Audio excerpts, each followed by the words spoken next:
Muto, or Massive Unidentified Terrestrial Organism, is what we have come to name these Godzilla-killing creatures. But the name Muto actually refers to all the Titans, Godzilla himself included, becoming a placeholder name given to all monsters by Monarch, the monster fighting and studying agency. The writers for Legendary's Monsterverse decided this was the best route to take for naming the monsters. But as to the actual reason why they were never given a scientifical name like the other Titans is unknown. The two Mutos in Godzilla 2014 did have more unique names within the original screenplay for the film: Hawk Muto for the male and Fee Muto for the female. While it was still just a play on the name Muto, it did help in giving each of these monsters a little more individuality. So if you ever want to name the Mutos something more, Hawk Muto and Fee Muto is what you would want to use.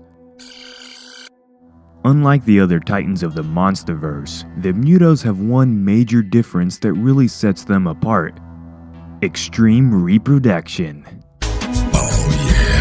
The entire purpose of a Muto is to feed off of enough radiation to grow and then breed, which was very evident within the events of their time in the spotlight during Godzilla 2014.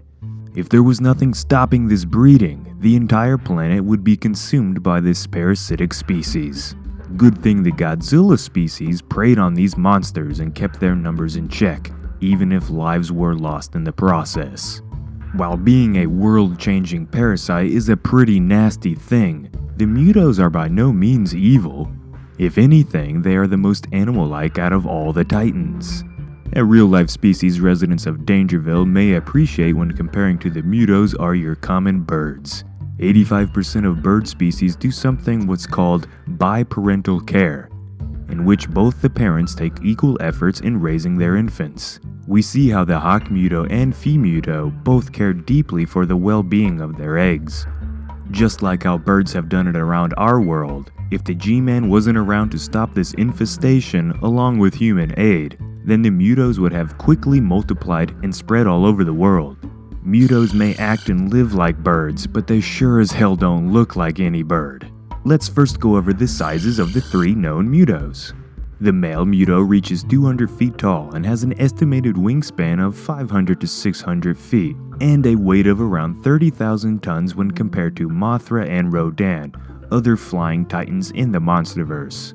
He has 4 legs, with 2 little arms sticking out from his chest like a T-Rex, and his triangular-shaped wings that can help him in his efforts. The female Muto reached a whopping 300 feet tall and weighed an estimated 70,000 tons when comparing her to Godzilla's known 90,000-ton weight at the time of their battle. Unlike the Hawk Muto, the Fee Muto had 6 legs instead of 4, as she did not need to evolve wings due to her more stationary lifestyle. Less is known about the Muto 3 seen in the aftermath of Godzilla and King Ghidorah's battle in Boston, but we can see that it has a similar body to the original female Muto.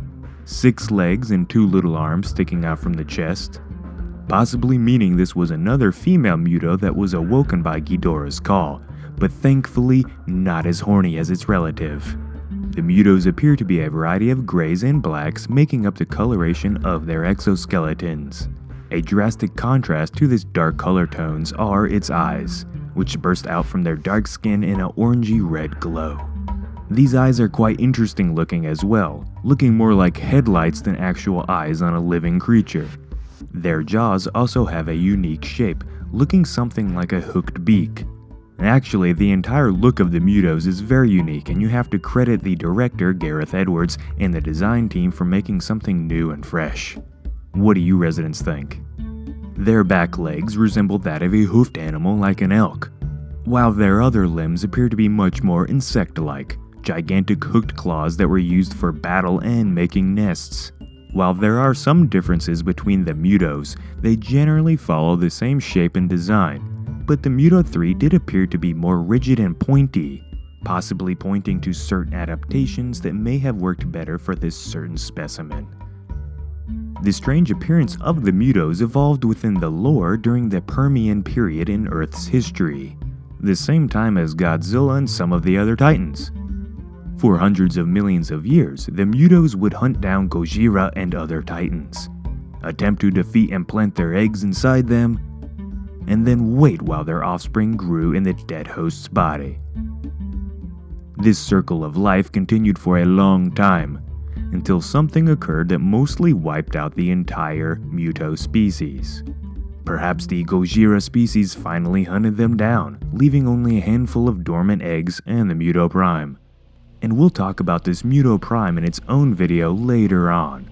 So it comes as no surprise that the Muto species was all but wiped out. They are a threat to the balance of nature and must be destroyed, but it also doesn't help that they are weak, well, in Titan terms at least. While human weapons have little effect on the Mutos, simple attacks like bites, grabs, and tail swings did severe damage to the Mutos. Other Titans might simply shrug these attacks off, but the Mutos were left wailing in pain. This is why it's very vital for this species to fight together to get any sort of high success rate when it came to hunting. This could be the reason why the Muto 3 bowed to Godzilla when it's in their DNA to fight his species. It was smart enough to know that that was just not gonna work out in its favor. That's my guess at least. But the Mutos aren't pushovers. They have a plethora of weapons and features that make them capable fighters. While the Hawk Muto has wings that enable tremendous levels of speed, agility, and the element of surprise, the female Muto can actually gallop at high speeds when provoked as well, and they are capable of using echolocation like a dolphin to communicate and more.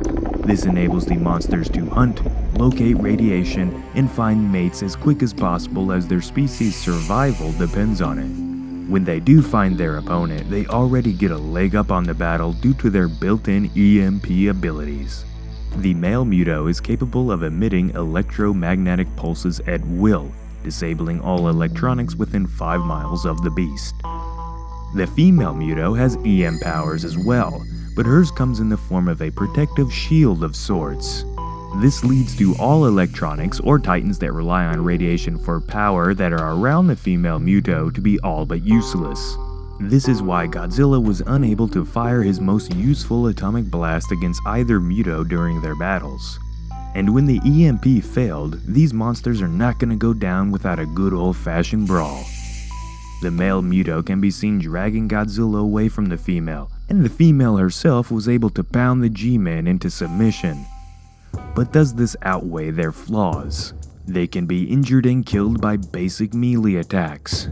They rely on each other way too much for survival, and they are really good parents. Yes, they are willing to die in order to protect their offspring. Admirable, but can often lead to their own defeat and death. Individually, the Mutos are not the greatest of threats in the monster world of creatures. Alone, they can be easily defeated, and this prevents them from ever being a singular alpha outside of the rare Muto Prime that comes into play. However, when bonded with a life mate or others of their kind, the Mutos turn into one of the greatest threats to all life on any planet they inhabit. For this reason, we will be ranking the Mutos on combined force of the entirety of this species.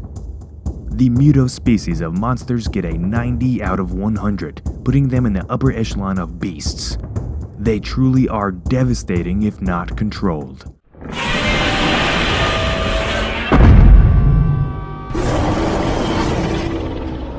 Thank you all for watching today's video, and I hope you had a great time. Like this video and share with some friends for more just like it, and as always, this has been Jacob, and peace out, residents.